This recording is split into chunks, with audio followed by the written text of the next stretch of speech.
Fl-aħħar 24 siegħa f'pajjiżna ġew irreġistrati 955 każ ġdid ta' COVID-19, rekord lokali ieħor ta' każi ġodda f'temp ta' jum wieħed biss. It-tielet rekord konsekuttiv jum wara l-ieħor.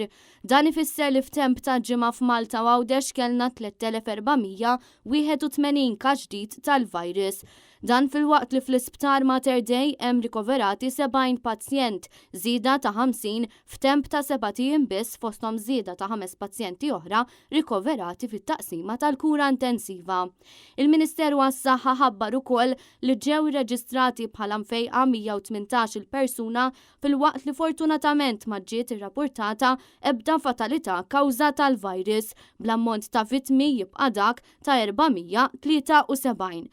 Għaldaqstant il-każi attivi issa telgħu għal rekord lokali ta' 4469.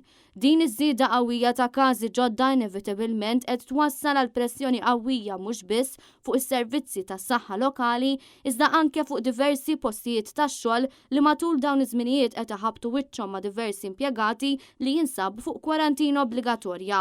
Bosta saħħu li qed isibuha ferm diffiċli sabiex jinqdew mill-aktar fis fuq il-linja 111 kif ukoll sakemm jirċievu komunikazzjoni min-naħa tad-Dipartiment tal-Contact Tracing.